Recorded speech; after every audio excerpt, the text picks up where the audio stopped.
Sur le territoire de l'Ouest, nous avons 61 000 abonnés, représentant plus de 122 000 habitants desservis qui sont raccordés au système d'assainissement collectif. Nous avons fait le même exercice il y a près de 2 semaines à Maduran où on a parlé de l'eau potable. Nous avons mis en service Maduran qui dessert actuellement 44% de la population de Saint-Leu.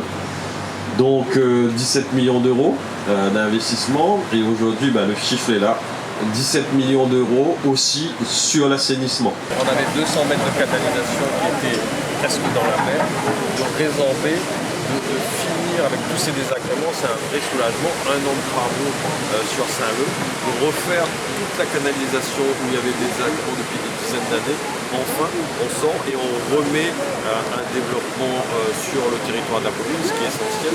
17 millions d'euros d'investissement du territoire de l'Ouest qui permet le développement de Saint-Leu, mais surtout de protéger cette vague, la gauche, de protéger ce lagon qui est essentiel pour la Réunion. Donc vraiment un soulagement, mais aussi une reconnaissance par rapport à toutes les entreprises qui se sont associées, les médiateurs et qui ont pu faire à ce que les travaux puissent durer dans le temps nécessaire et apporter vraiment ce développement futur pour ça. 17 millions d'euros d'investissement sur ce chantier, 1,5 million de l'Office de l'eau, 2,5 millions de l'Office français de la biodiversité, et puis le reste c'est le territoire de l'Ouest.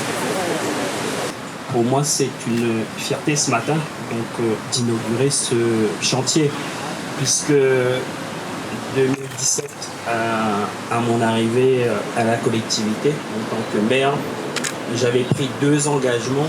Le premier engagement, c'était de réaliser la station de potabilisation, puisque on était mis en demeure depuis 2005 pour une première fois et une deuxième fois en 2017.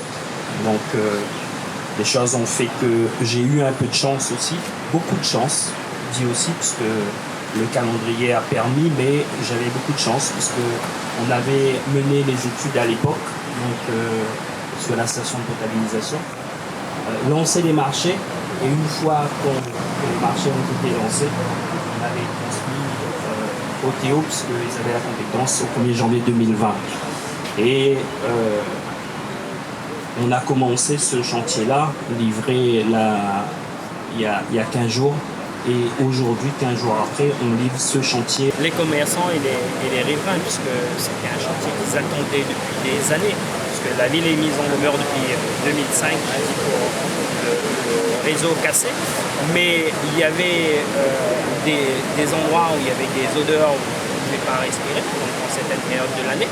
Et là, dès lors qu'on a réalisé ces travaux sur une courte durée, puisque c'était prévu, je disais, 3 ans, les commerçants ont perdu peut-être un peu en chiffre d'affaires, mais ça va reprendre puisqu'on a profité aussi pour refaire la chaussée.